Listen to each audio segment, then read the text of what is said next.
نحمده ونصلي ونسلم على رسوله الكريم اما بعد فاعوذ باللہ من الشیطان الرجیم بسم اللہ الرحمن الرحیم۔ محترم مکرم سامعین گرامی قدر، السلام علیکم ورحمۃ اللہ وبرکاتہ۔ آج الحمدللہ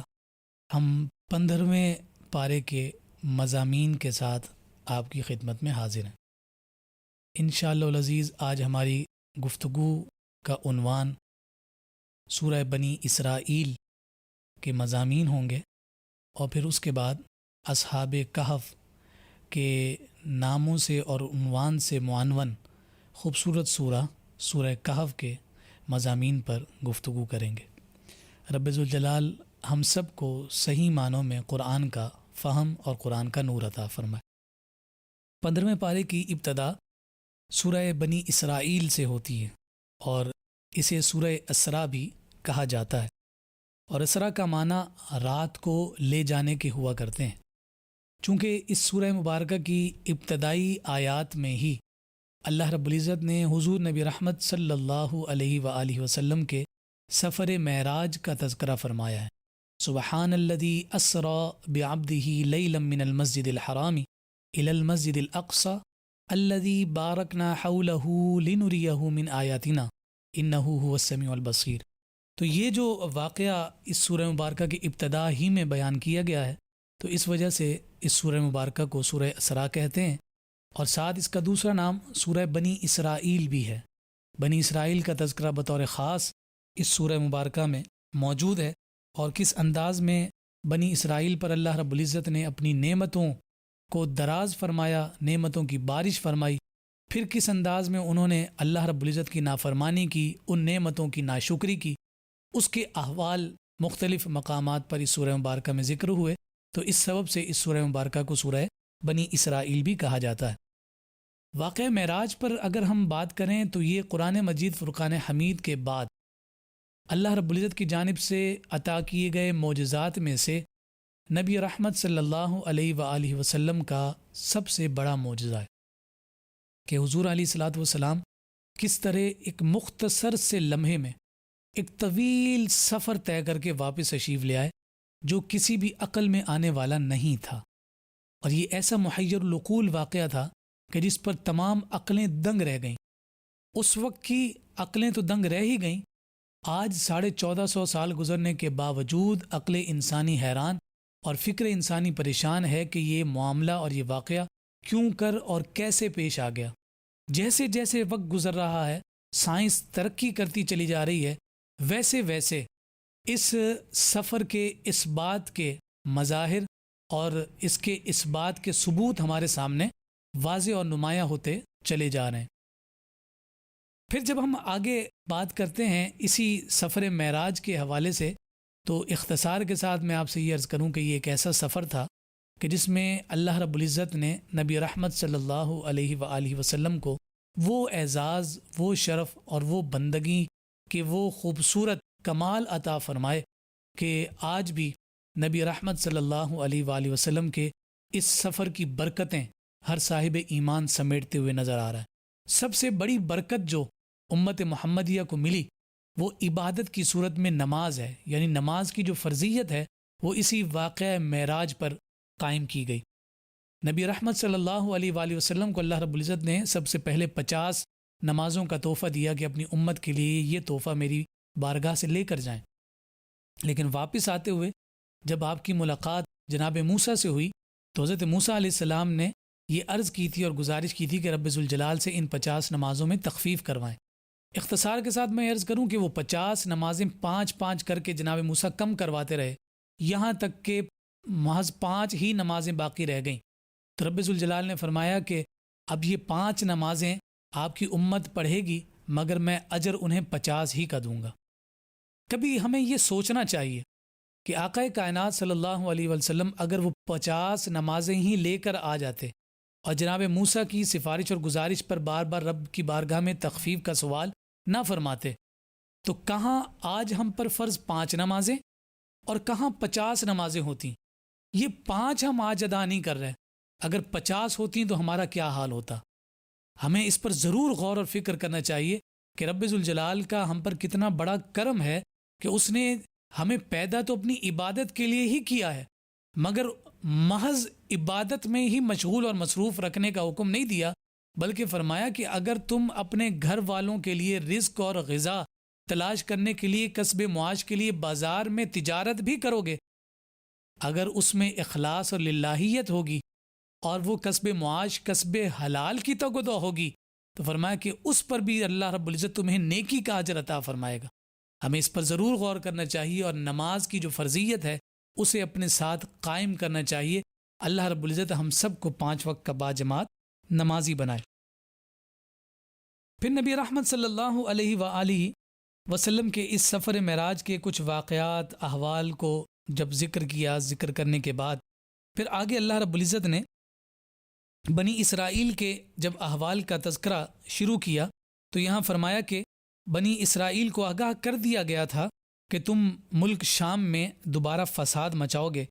اور دونوں بار بطور سزا تمہارے اوپر عذاب مسلط کیا جائے گا۔ یہاں 2 واقعات اور 2 مواقع کا ذکر کیا گیا ہے، اور اس میں سے پہلا موقع وہ تھا کہ جس وقت انہوں نے تورات کی مخالفت کی، اور حضرت شعیب علیہ السلام جیسے جلیل القدر نبی کو انہوں نے ناحق قتل کر دیا۔ اتنا بڑا جرم انہوں نے اختیار کیا، تو اللہ رب العزت نے عذاب کی صورت میں بخت نصر جیسے بادشاہ کو اور اس کے لشکر کو ان پر مسلط کر دیا، اور اس بادشاہ نے بنی اسرائیل کو تہس نہس کر کے رکھ دیا، اور جس طاقت پر وہ گھمنڈ کرتے تھے بخت نصر اور اس کے لشکر نے اس گھمنڈ کو خاک میں ملا دیا، اور بیت المقدس کو ویران کر دیا، اور وہ ایک شہر جو ہے وہ جو پہلے آباد تھا اس کی ویرانی اس قدر زیادہ ہو گئی کہ وہ لوگوں کی عبرت کا ذریعہ بن گئی۔ ہم نے جب تیسرے پارے پر گفتگو کی تھی تو جناب عزیر جب وہاں سے گزرے تھے تو اس کی ویرانی کو دیکھ کر آپ حیرت زدہ ہو گئے اور کہا کہ اتنا ویران شہر اللہ رب العزت دوبارہ کیسے پیدا فرمائے گا؟ تو پھر آپ کے ذہن میں جب یہ خیال پیدا ہوا تو اللہ رب العزت نے انہیں نیند کی آغوش میں لے گیا، اور پھر جب دوبارہ بیدار فرمایا تو پھر اس بات کا اظہار فرمایا کہ رب ذوالجلال اس شہر کو بھی دوبارہ سے تر و تازگی دینے پر قدرت رکھتا ہے۔ پھر اس کے بعد جو دوسرا موقع یہاں ذکر کیا گیا وہ کہ وہ فتنہ و فساد انہوں نے شام کی سرزمین پر پھیلایا ہے، تو فرمایا کہ وہ یہ تھا کہ انہوں نے جناب زکریا اور ان کے صاحبزادے حضرت یحییٰ علیہ السلام کو شہید کیا۔ یہ پھر ایک بہت بڑا جرم ان سے سرزد ہوا، اور اس موقع پر اللہ رب العزت نے بادشاہ بیردوس یا اسے خردوس بھی پڑھا جاتا ہے کو ان پر مسلط کیا۔ جیسے پہلے بخت نصر نے آ کر انہیں تہوبالا کر دیا، تہس نہس کیا، تو اب جو ہے نا یہ بادشاہ بیردوس یا خردوس جو ہے ان پر مسلط کیا گیا، اور اس نے اپنے لشکر کے ذریعے سے انہیں تہس نہس کر کے رکھ دیا۔ الغرض یہاں یہ بات واضح اور نمایاں ہو گئی کہ فتنہ و فساد پھیلانے کا جو یوں سمجھیے کہ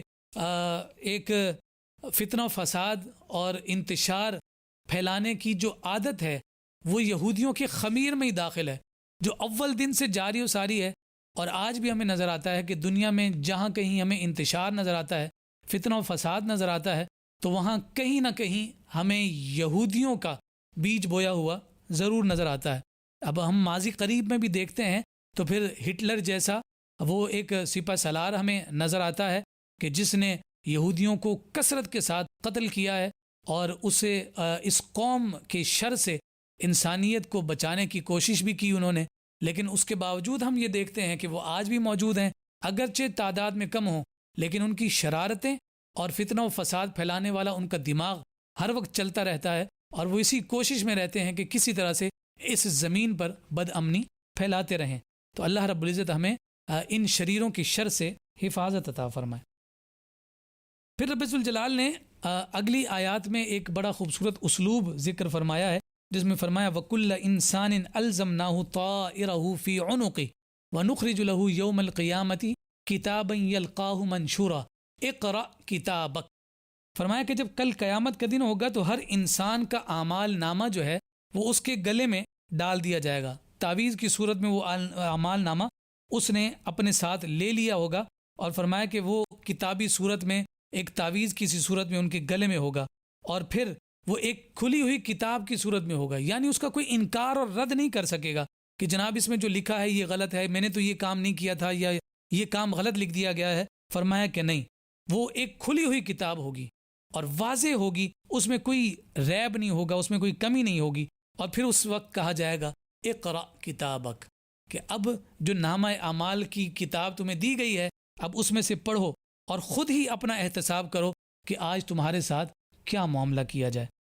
پھر اللہ رب العزت نے آگے والدین کے ساتھ حسن سلوک کے احکامات ذکر کیے ہیں. وَقَضَىٰ رَبُّكَ أَلَّا تَعْبُدُوا إِلَّا إِيَّاهُ وَبِالْوَالِدَيْنِ إِحْسَانًا. والدین کے ساتھ حسن سلوک کا رب ذوالجلال نے حکم فرمایا، اور اس کی اہمیت اور اس حکم کی عظمت کو اس انداز میں بیان کیا کہ جیسے ہی اپنی وحدانیت کا تذکرہ کیا، اپنی عبادت اور بندگی کی بات کی، اللہ تعبدوا الا ایہ، کہ رب ذوالجلال کے سوا کسی کی عبادت نہ کرو، تو اس کے فوراً بعد یہ حکم دیا کہ والدین کے ساتھ حسن سلوک کرو. یعنی کہاں رب کی عبادت اور پھر اس کے ساتھ اللہ رب العزت نے والدین کے ساتھ حسن سلوک کا تذکرہ کر کے امت مسلمہ کو یہ پیغام دیا کہ جیسے عبادت الہیہ کا مقام بلند اور اعلیٰ اور عرفہ ہے، اسی طرح سے والدین کا حسن سلوک اور ان کے ساتھ خوش اخلاقی کے ساتھ پیش آنا اسی طرح سے بہت بڑا عمل ہے. پھر یہاں فرمایا کہ اما یبلغن عندک الکبر احدہما او کلاہما فلا تقل لہما اف ولا تنہرہما وقل لہما قولا کریما. فرمایا کہ انہیں تم نے جھڑکنا بھی نہیں ہے، ان دونوں میں سے کوئی ایک یا دونوں بڑھاپے کی حالت میں پہنچ جائیں تو ان کے سامنے اف تک کہنے کی اجازت نہیں ہے. یعنی اس قدر حساس معاملہ ذکر فرمایا گیا کہ والدین کو اللہ رب العزت نے وہ مقام اور رفعت عطا فرمائی ہے کہ اگر ان کی رائے سے اختلاف کا موقع بھی آئے تو فرمایا کہ پھر اس اختلاف میں ولا تنہرہما، کوئی رویہ ایسا نہ ہو کہ جس میں آواز بلند ہو رہی ہو اور ایسا محسوس ہوتا ہو کہ تم اپنی رائے اپنے ماں باپ پر مسلط کرنے کی کوشش کر رہے ہو. تو جب وہ بڑھاپے میں آ گئے ہیں تو اب کرنا کیا ہے ان کے لیے؟ تو فرمایا وَخْفِضْ لَهُمَا جَنَاحَ الذُّلِّ، کہ ان کے سامنے اپنی شفقت اور رحمت کے پروں کو اور اپنے ہاتھوں کو بچھا دو اور دن اور رات ایک کر دو ان کی خدمت گزاری میں، اطاعت اور فرما برداری میں. اور ساتھ فرمایا کہنا کیا ہے؟ رب ارحمہما کما ربیانی صغیرہ. اب جو ہے ان کی اطاعت فرما برداری اور خدمت بھی کرتے رہو اور ساتھ اپنے رب سے دعا بھی مانگتے رہو، باری تعالیٰ ان پر رحم فرما جیسے انہوں نے مجھ پر میرے بچپن میں رحم فرمایا. تو یہ خوبصورت دعا اور یہ خوبصورت احکامات اور فرامین عطا کیے گئے اور اس کے ذریعے سے والدین کا مقام اور مرتبہ رب ذوالجلال نے یہاں ذکر فرمایا ہے. اس کے بعد رب ذوالجلال نے بطور خاص اس بات کو دوبارہ ذکر فرمایا ہے، جو بات ہم پہلے 8ویں پارے میں بھی کر چکے ہیں کہ جو تمام انبیاء اور رسول کا 10 نکاتی جو ایجنڈا ہے جس پر تمام کی تبلیغ کا اتفاق تھا، وہاں پر بھی اس مسئلے کو ذکر کیا گیا اور یہاں پھر دوبارہ ذکر کیا وَلَا تَقْتُلُوا أَوْلَادَكُمْ خَشْيَةَ إِمْلَاقٍ. اپنی غربت کی وجہ سے اپنے ہاتھوں سے اپنی اولاد کو قتل مت کرو. کیوں؟ اس لیے فرمایا کہ جیسے رزق تمہیں میں دے رہا ہوں تمہاری اولاد کو بھی دوں گا. اس لیے یہاں یہ بات بھی ہمارے مفسرین نے ذکر کی ہے کہ دنیا میں جو آتا ہے وہ اپنا رزق اپنے ساتھ لے کر آتا ہے. تو ہمیں کبھی کبھار ایسے بھی نظر آتا ہے کہ اللہ رب العزت جب کسی کو اولاد عطا کرتا ہے تو اولاد کے ہونے سے پہلے تو وہ جو ہے تنگ دست ہوتے ہیں، مفلس ہوتے ہیں، مگر جب وہ اولاد آتی ہے تو وہ رحمت اور برکت بن کے آتی ہے. اللہ رب العزت مال میں اور رزق میں فراوانی عطا کر دیتا. اس لیے فرمایا کہ نحن نرزقہم وإیاکم ان قتلہم کان خطئا کبیرا. یہ خطا کوئی چھوٹی خطا نہیں ہوگی، یہ بہت بڑی خطا ہوگی کہ تم اللہ رب العزت کے معاملات میں جو ہے اپنی رائے چلاتے ہوئے اور اس رزق کے خوف سے کہ جو رزق کا ذمہ رب ذوالجلال نے لیا ہوا ہے تم اپنی اولاد کو قتل کر رہے ہو. فرمایا کہ یہ عمل کرنے کی تمہیں کسی طور پر اجازت نہیں ہے اور یہ ناحق قتل ہوگا. پھر اس کے بعد زنا کاری سے منع فرمایا ولا تقربوا الزنا انہ کان فاحشہ. فرمایا کہ کسی طور پر بھی تم برائی کی جانب، زنا کی جانب مت جاؤ کہ یہ فحاشی ہے، یہ عریانی ہے، یہ گند ہے، یہ برائی ہے، یہ تمہیں کہیں کا نہیں چھوڑے گی. پھر یتیم کا مال ناجائز طریقے سے کھانے سے روکا گیا ہے. یہاں پھر عہد شکنی سے روکا گیا کہ جو وعدہ کرو اس وعدے کو پورا کرنا ہے. وعدے کی پاسداری کا بطور خاص حکم دیا گیا. ناپ تول میں کمی کرنے سے منع کیا. فرمایا کہ جب تولو تو پورا تولو، اس میں کوئی کمی بیشی نہ کرو. اور ساتھ یہ بھی فرمایا کہ جب تمہارے پاس کوئی بات آئے، تمہیں کوئی بات پہنچے، تو اس بات کو اپنی زبان سے اس وقت تک نہ نکالو جس وقت تک تم اس کی تحقیق نہ کر لو۔ اگر اس حکم کو ہم اپنے ملحوظ خاطر رکھیں اور اپنے اس میڈیا وار کا ایک مشاہدہ کریں تو ہمیں یہ نظر آتا ہے کہ جناب بات نہ جانے کیا ہوتی ہے، مگر جیسی پہنچی بغیر تصدیق کے محض ریٹنگ لینے کی خاطر کہ جناب اس نیوز کو سب سے پہلے ہم نے بریک کیا ہے، وہ نہ جانے اس جو سچ حقیقت کچھ اور ہوتا ہے اور وہ جھوٹ کے کتنے لبادوں میں اوڑھ کر وہ دنیا کے سامنے پیش کر دیا جاتا ہے۔ یہاں اللہ رب العزت نے فرمایا کہ نہیں، صاحب ایمان کا یہ وتیرہ نہیں ہے، بلکہ اسے جب کوئی خبر پہنچتی ہے تو پہلے وہ تصدیق کرتا ہے، پھر تصدیق کرنے کے بعد پھر وہ اپنی زبان سے جاری کرتا ہے۔ اور یہاں فرمایا کہ یہ بات کسی طور پر بھی زیب نہیں ہے کہ بغیر تصدیق کے تم اپنی زبان سے باتوں کو نکالتے رہو۔ اس لیے حضور علیہ الصلوۃ والسلام نے فرمایا تھا کہ انسان کے جھوٹا ہونے کے لیے اتنا ہی کافی ہے کہ وہ سنی سنائی بات کو آگے بڑھا دے۔ زمین پر تکبر کے ساتھ چلنے سے منع کیا ہے۔ تکبر، بڑائی اور غرور ایک ہی ذات کے لیے روا ہے، اور وہ ذات رب ذوالجلال کی ذات ہے۔ کسی مخلوق کے لیے اللہ رب العزت نے تکبر کو جائز نہیں فرمایا۔ اور یہاں بھی پھر اس کے بعد ہم دیکھیں گے سورہ فرقان میں، پھر حضرت لقمان نے جب اپنے بیٹے کو نصیحت کی تھی تو اس نے بھی بیٹے کو نصیحت کرتے ہوئے یہی کہا تھا کہ جہاں فرمایا کہ اللہ رب العزت کے ساتھ کسی کو شریک نہ ٹھہرانا، وہیں کہا زمین پر بھی اکڑ کر مت چلنا، کہ تمہارے اکڑ کر چلنے سے نہ پہاڑوں پر کچھ اثر ہونا ہے، نہ زمین پر کچھ اثر ہونا ہے، نقصان تمہارا ہونا ہے کہ تمہاری ذات سے غرور کا اظہار ہوگا، اور غرور رب ذوالجلال کو پسند نہیں ہے۔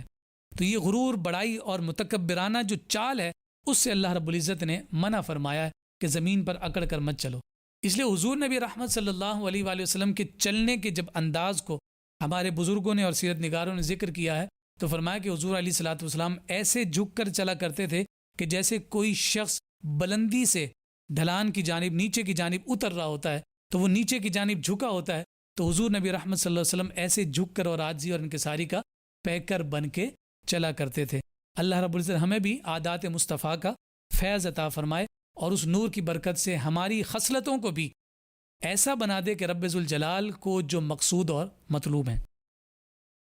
پھر اگلی آیات میں اللہ رب العزت نے اشارتاً 5 نمازوں کا حکم دیا ہے۔ اقم الصلاۃ لدلوک الشمس الی غسق اللیل وقرآن الفجر ان قرآن الفجر کان مشہودا ومن اللیل فتہجد بہ نافلۃ لک عسی ان یبعثک ربک مقاما محمودا۔ اشارتاً 5 نمازوں کا تذکرہ ہے۔ فجر کے وقت قرآن کے سننے کے لیے ترغیب دی گئی ہے کہ جب دن رات کے فرشتوں کا خصوصی اجتماع اس وقت ہوتا ہے تو تم اس وقت قرآن کی تلاوت کرو، کہ پھر وہ قرآن کی تلاوت کا تمہارا یہ عمل اس پر شاہد اور گواہ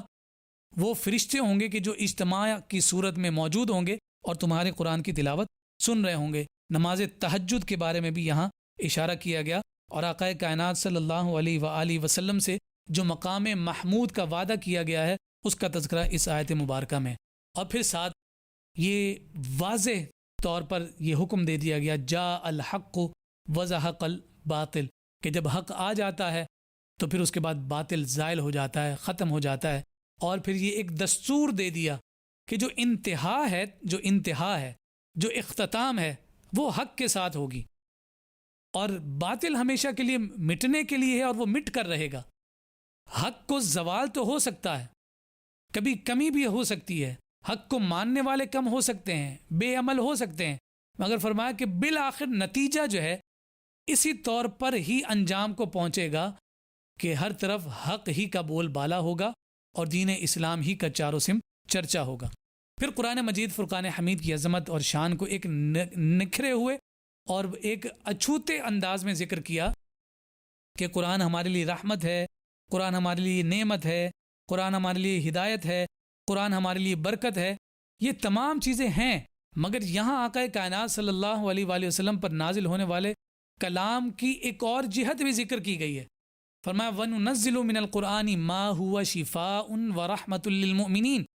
کہ یہ مومنوں کے لیے رحمت بھی ہے، شفا بھی ہے، لیکن ساتھ فرمایا وَلَا يَزِيدُ الظَّالِمِينَ إِلَّا خَسَارًا، کہ جو ظالم لوگ ہیں، نہ ماننے والے لوگ ہیں، نافرمان لوگ ہیں، کفار لوگ ہیں،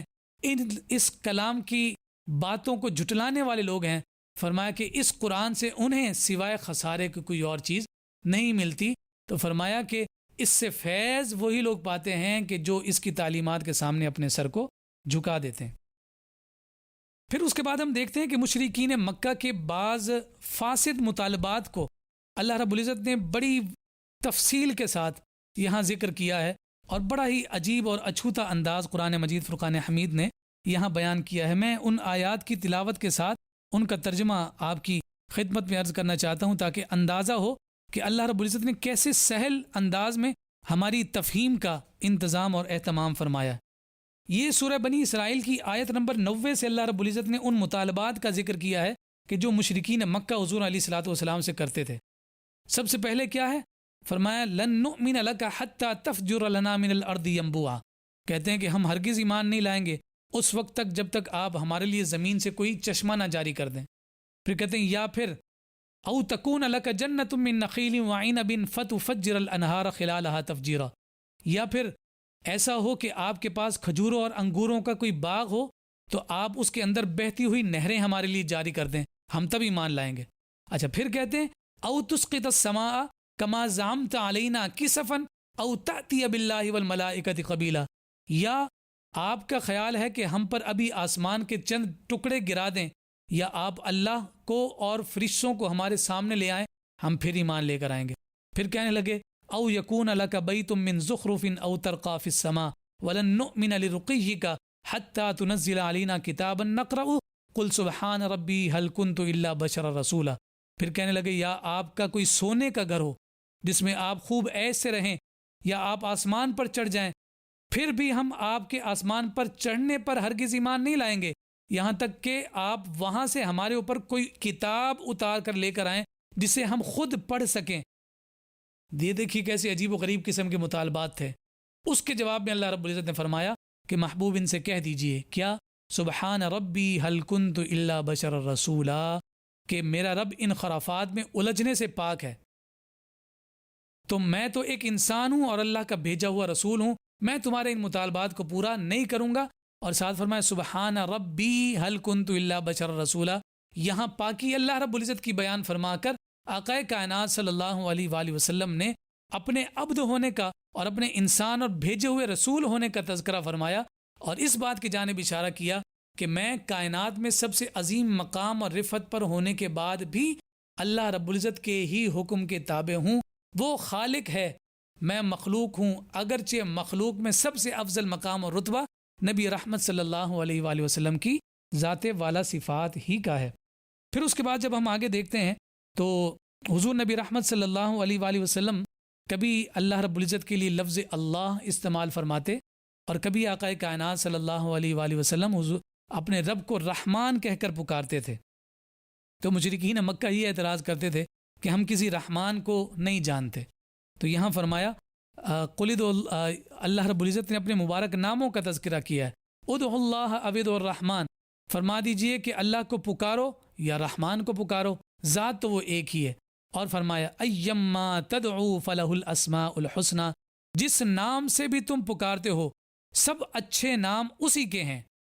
یعنی اللہ رب العزت کو جس نام سے بھی پکارا جائے، یہ جو توقیفی 99 اسماء ہمیں ملتے ہیں، فرمایا کہ یہ سارے نام پاک ہیں، یہ سارے نام حسین ہیں، یہ سارے نام خوبصورت ہیں، تم کسی بھی نام سے اپنے رب کو پکارو، اسے رحیم کہو، اسے رؤوف کہو، اسے تواب کہو،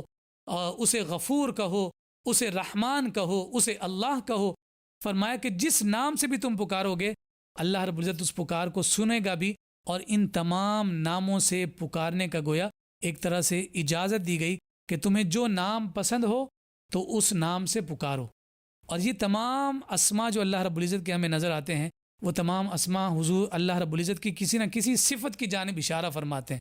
اور یہاں ہمارے مفسرین نے ذکر کیا کہ رحمان رحمت کی صفت کی جانب اشارہ کرتی ہے، اسی طرح سے تواب توبہ قبول کرنے والے کی جو صفت ہے اس کی جانب اشارہ کرتی ہے، غفور مغفرت کرنے والی جو صفت ہے اس کی جانب اشارہ کرتی ہے۔ مگر فرمایا کہ یہ جو لفظ اللہ ہے یہ اللہ رب العزت کے تمام اسماء اور تمام صفات کو احاطہ کیے ہوئے ہے۔ جب کوئی شخص اللہ رب العزت کو اللہ کہہ کر پکارتا ہے تو گویا وہ رب ذوالجلال کی تمام صفات کو جمع کر کے اپنے رب کو پکار رہا ہوتا ہے۔ اس لیے ہمارے بہت سارے علماء اس جانب گئے ہیں کہ جو اسم اعظم ہے وہ اسم اعظم اسم اللہ ہے۔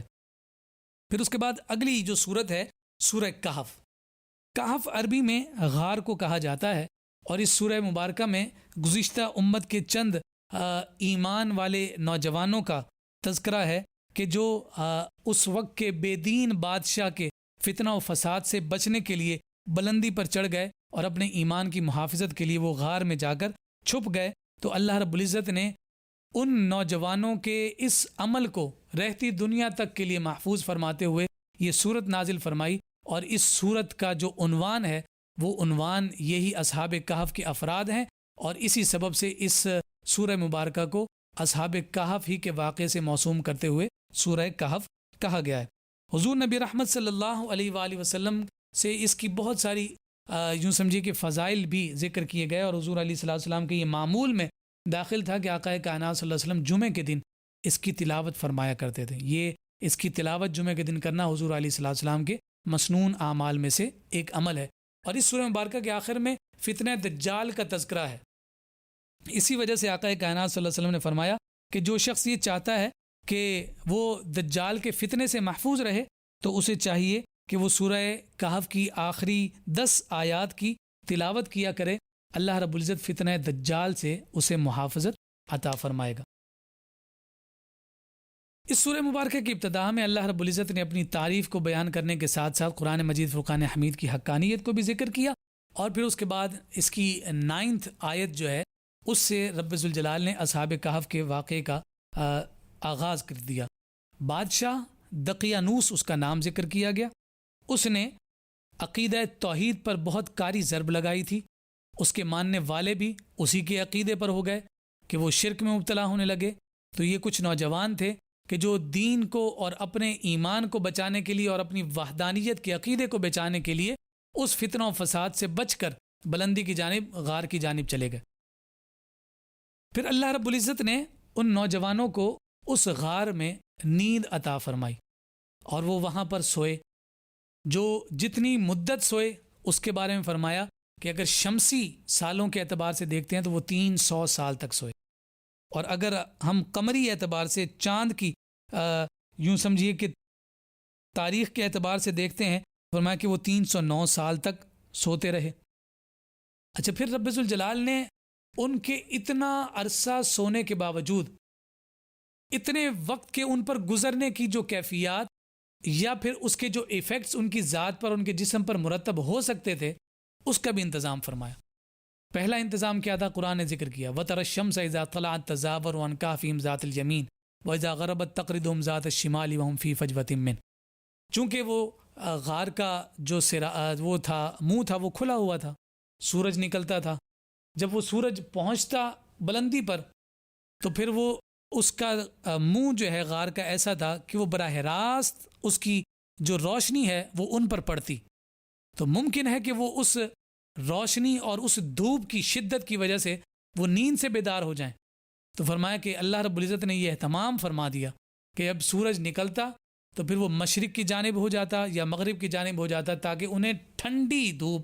اور انہیں ٹھنڈی چھاؤں جو ہے اس میں غار میں پہنچے کہ ان کی ذات پر اور ان کے جسموں پر دھوپ کی شدت کا احساس نہ ہو۔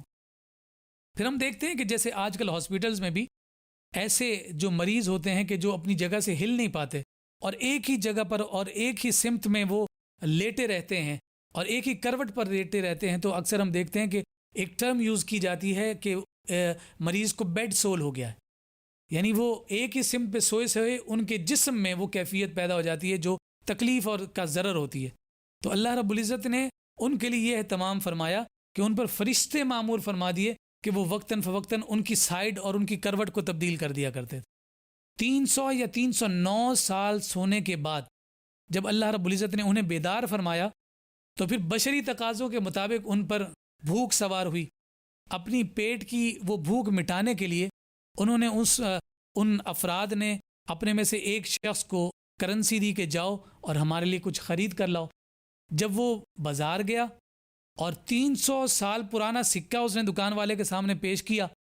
تو دکان والا سمجھا کہ لگتا ہے کہ اس کے پاس کوئی خزانہ نکلا ہے، تو وہ پکڑ کر اسے اپنے بادشاہ کے پاس لے گیا۔ ادھر یہ لوگ پریشان ہو گئے کہ جناب وہ ہمارا ساتھی کدھر گیا کہ اس کو اتنا وقت ہو گیا۔ اچھا، رب کی قدرت دیکھیے، اللہ رب العزت اپنے برگزیدہ اور پاک بندوں کی صداقت کی گواہیوں کے لیے کیسے کیسے اہتمام فرماتا ہے۔ اس وقت وہاں جو بادشاہ موجود تھا وہ عقیدہ آخرت پر ایمان رکھنے والا تھا، جو مرنے کے بعد دوبارہ زندہ کیا جانا ہے اس عقیدے پر بڑی پختگی کے ساتھ قائم تھا۔ لیکن اسی کے رعایا میں کچھ افراد ایسے تھے کہ جو اس عقیدے سے بھٹک گئے تھے اور وہ اس بات کے منکر ہو گئے تھے کہ اللہ رب العزت ہمیں مرنے کے بعد دوبارہ زندہ بھی کرے گا، یعنی بعث بعد الموت کا جو عقیدہ ہے وہ ان لوگوں میں اور اس معاشرے میں کمزور ہو گیا تھا۔ تو بادشاہ بڑا نیک دل تھا، تو اپنے رب سے دعا کیا کرتا تھا، باری تعالیٰ کوئی ایسی نشانی دکھا دے کہ جس کے ذریعے سے میری رعایت دوبارہ اس عقیدے پر پختگی کے ساتھ قائم ہو جائے۔ جب بادشاہ کے پاس وہ نوجوان پہنچا تو اس نے اپنی ساری رویداد ذکر کی کہ میرے ساتھ یہ معاملہ ہے، میں اور ساتھی بھی ہیں، ہمارے ساتھ یہ ماجرا ہوا ہے، ہم تو اپنا ایمان بچانے کے لیے گئے ہوئے ہیں، تو یہ اتنا عرصہ گزر گیا ہمیں تو نہیں خبر۔ تو اس وقت پھر بادشاہ نے ان لوگوں کے سامنے اس نوجوان کو پیش کیا اور اس نے جب اپنی ساری رویداد بیان کی تو وہ لوگ اپنے اس عقیدے سے منحرف ہوئے اور صحیح معنوں میں وہ بعث بعد الموت کے عقیدے پر آ گئے۔ تو اللہ رب العزت نے جہاں اصحاب کہف کو بطور نصیحت محفوظ رکھا، ان کے ایمانوں کی حفاظت فرمائی اور اس سے بہت سارے دروس امت مسلمہ کو عطا فرمائے، وہیں اس وقت کے بادشاہ کی مدد اور نصرت ان کے ذریعے سے کی کہ اللہ رب العزت کے اس قدرت پر سارے لوگ ایمان لے آئیں کہ وہ رب ذوالجلال مارنے کے بعد دوبارہ زندہ کرنے پر بھی قدرت رکھتا ہے۔ اچھا، یہاں قرآن مجید فرقان حمید نے ان کی تعداد کا بھی بڑا خوبصورت ذکر کیا ہے، سیقولون ثلاثۃ رابعہم کلبہم، کہ بعضوں نے یہ کہا کہ یہ 3 تھے، چوتھا ان کا کتا تھا۔ ایک کتے کا تذکرہ جو رہ گیا میں وہ بھی عرض کر دوں، جب یہ لوگ جا رہے تھے تو ان کے ساتھ ایک کتا بھی گیا ہے، اور وہ کتا جو ہے وہ غار کے دہانے پر آسن مارے بیٹھ گیا تھا۔ وَكَلْبُهُمْ بَاسِطٌ ذِرَاعَيْهِ بِالْوَصِيدِ، یہاں مفسرین نے ذکر کیا کہ وہ اس انداز میں بیٹھا تھا کہ جیسے عام طور پہ ہمیں کتے نظر آتے ہیں کہ وہ ایک ایسی پوزیشن لیتے ہیں کہ جو پوزیشن خاص طور پر اس بات کی انڈیکیشن کرتی ہے کہ یہ اس نے حملہ کیا اور اب حملہ کیا، تو وہ اسی انداز میں بیٹھا تھا اور وہ 300 سال تک اسی طرح بیٹھا رہا، اور اگر کوئی اس غار کے قریب سے گزرتا بھی تھا تو وہ اس کے بیٹھنے کی کیفیت سے ڈر اور خوف کھاتے ہوئے غار کے قریب نہیں جاتا تھا بلکہ چلا جاتا تھا، جبکہ حقیقت میں وہ کتا بھی سو رہا تھا۔ وَكَلْبُهُمْ بَاسِطٌ ذِرَاعَيْهِ بِالْوَصِيدِ، قرآن میں نہ صرف کتے کا تذکرہ کیا بلکہ اس کے بیٹھنے کے انداز کو بھی ذکر کیا، فرمایا کہ وہ 3 تھے، چوتھا ان کا کتا تھا، وہ 5 تھے یا چھٹا ان کا کتا تھا، اور ساتھ فرمایا آخری جو تعداد ذکر کی کہ وہ 7 تھے یا 8واں ان کا کتا تھا۔ جو آخری ذکر کیا پھر اس کا رد نہیں فرمایا، تو یہاں مفسرین نے ذکر کیا کہ یہ جو تینوں اقوال ہیں ان تمام میں زیادہ مضبوط اور قوی قول آخری ہے، کیونکہ رب ذوالجلال نے اس کو رد کسی اور عدد کے ساتھ نہیں فرمایا ہے۔ قُلْ رَبِّي أَعْلَمُ بِعِدَّتِهِمْ مَا يَعْلَمُهُمْ إِلَّا قَلِيلٌ، کہ ہمارا علم تو قلیل ہے کہ وہ لوگ کتنے تھے، مگر رب ذوالجلال بہتر جانتا ہے کہ وہ کتنے تھے۔ تعداد کی بحث میں نہ پڑو بلکہ یہ دیکھو کہ اس سے تمہارے لیے پیغام کیا ہے۔ پھر یہاں اس اصحاب کہف کے اس کتے کے حوالے سے جو نتائج اخذ کیے گئے اس میں سے ایک بڑا خوبصورت نتیجہ یہ نکلا کہ بنی اسرائیل کے ان برگزیدہ نوجوانوں کو کہ جو اللہ رب العزت کے ذات پر حقیقی طور پر ایمان لانے والے تھے، اگر کوئی کتا ان کے ساتھ جڑ جاتا ہے تو اللہ رب العزت اس کا تذکرہ قرآن میں فرما دیتا ہے، اور پھر فقہا نے یہ بھی ذکر کیا کہ وہ بھی اصحاب کہف کے ساتھ جنت میں جائے گا۔ تو فرمایا کہ نیکوکاروں کے ساتھ جڑنے والا کتا جب فیض پاتا ہے تو جب مصطفیٰ کریم صلی اللہ علیہ وسلم کی امت کا کوئی ولی ہو اور پھر مصطفیٰ کا کوئی امتی ان ولیوں کے ساتھ جڑ جائے تو اللہ رب العزت اپنے انعام و اکرام کی کس قدر بارش اپنے ان بندوں پر فرماتا ہوگا۔ تو یہ ہمارے لیے بہت سارے پیغامات ہیں جو اللہ رب العزت نے اس واقعے سے ہمیں ذکر فرمائے۔ پھر رب ذوالجلال نے یہاں 2 اشخاص اور افراد کا تذکرہ بڑی تفصیل کے ساتھ ذکر کیا ہے، اور اس کے ذریعے سے رب ذوالجلال نے اپنی برگزیدہ ہستی اور اپنی قدرت کا عجیب و غریب قسم کا اور بڑا خوبصورت اور اچھوتا ایک انداز امت کے سامنے بیان کیا ہے۔ فرمایا وَاضْرِبْ لَهُم مَثَلَ الرَّجُلَيْنِ جَعَلْنَا لِأَحَدِهِمَا جَنَّتَيْنِ مِنْ أَعْنَابٍ وَحَفَفْنَاهُمَا بِنَخْلٍ وَجَعَلْنَا بَيْنَهُمَا زَرْعًا، یہاں سے ان کا تذکرہ شروع ہوا، اور آپ ان سے ان 2 شخصوں کی مثال بیان کریں جن میں سے ایک کے لیے ہم نے انگور کے 2 باغات بنائے، اور ہم نے ان دونوں کو تمام اطراف سے کھجور کے درختوں کے ساتھ ڈھانپ دیا، اور ہم نے ان کے درمیان سرسبز و شاداب کھیتیاں اگا دیں، یہ دونوں باغ کثرت سے اپنے پھل لائے اور ان کی پیداوار میں کوئی کمی نہ رہی، اور ہم نے ان دونوں میں سے ہر ایک کے درمیان ایک نہر بھی جاری کر دی، اور فرمایا کہ اس شخص کے پاس کہ جس کو ہم نے یہ تمام چیزیں دیں، ان دو افراد میں سے جس ایک کو یہ تمام نعمتیں دیں، تو وہ ان تمام نعمتوں کا جو اسے حصول تھا، وہ یہ حصول وہ اپنی محنت کا نتیجہ تصور کرتا تھا۔ اور کہا پھر دوسرے تذکرہ دوسرے نوجوان کو بھی ان لوگوں کے سامنے رکھ دو کہ جو غریب ہے اور اس کے پاس زیادہ مال نہیں ہے، مگر وہ اللہ رب العزت کے شکر گزار ہے، اور وہ پہلے کا دوست ہے، اسے سمجھاتا ہے کہ یہ جو تمہارے پاس انعامات ہیں، یہ جو باغات ہیں، یہ جو کھجور کے لہلاتے کھیت تمہارے سامنے ہیں، یہ باغ میں سے جو تمہیں اناج ملتا ہے، یہ جو پھل ملتے ہیں، یہ اللہ رب العزت کی توفیق اور اس کے کرم سے ہیں۔ تو وہ جواب میں کہتا ہے کہ نہیں، یہ تو میری عقلی تدبیر ہے، میری محنت ہے، اس کے نتیجے میں ہے۔ تو یہاں رب ذوالجلال نے فرمایا کہ یہاں وہ ٹھوکر کھا گیا، اور اس ٹھوکر کھانے کا نتیجہ یہ نکلا کہ رب ذوالجلال نے اس امیر کے سارے باغات کو تباہ و برباد کر دیا، اور وہ اپنی کھلی آنکھوں کے ساتھ دیکھتا رہ گیا اور وہ کچھ بھی نہ کر سکا۔ تو یہاں رب ذوالجلال نے فرمایا کہ جیسے وہ نعمت دینے پر قدرت رکھتا ہے، وہ زوال نعمت پر بھی قدرت رکھتا ہے۔ اس لیے ہمیشہ جب کوئی نعمت ملے تو رب سے زوال نعمت سے بچنے کے لیے دعا مانگنی چاہیے کہ رب ذوالجلال ہمیں زوال نعمت سے محفوظ فرمائے۔ پھر یہاں آقا کائنات صلی اللہ علیہ وآلہ وسلم سے کفار نے جو 3 سوالات کیے تھے، ان 3 سوالات کا تذکرہ ہے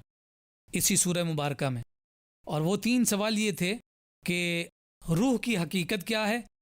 اصحاب کہف کون تھے، اور بادشاہ ذوالقرنین کا واقعہ کیا ہے۔ یہ تینوں واقعات پوچھے تو اس کے جواب میں حضور نبی رحمت صلی اللہ علیہ وآلہ وسلم نے یہ ارشاد فرمایا تھا کہ اس کا جواب میں تمہیں کل دوں گا،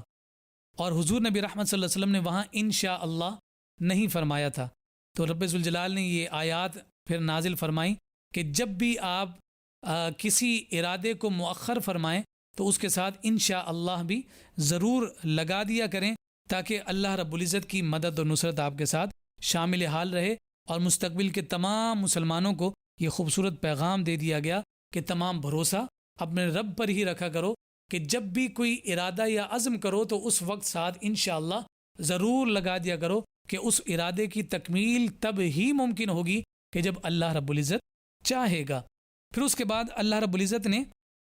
بارش کے نتیجے میں جو کھیتیاں اگتی ہیں اس کی مثال ایک ذکر کی ہے کہ زمین بنجر ہوتی ہے، پھر اللہ رب العزت آسمان سے بارش کو نازل فرماتا ہے، پھر وہ بنجر زمین میں سے رب ذوالجلال اناج کو اگاتا ہے، کھیت جو ہے وہ لہلہانے لگ جاتے ہیں،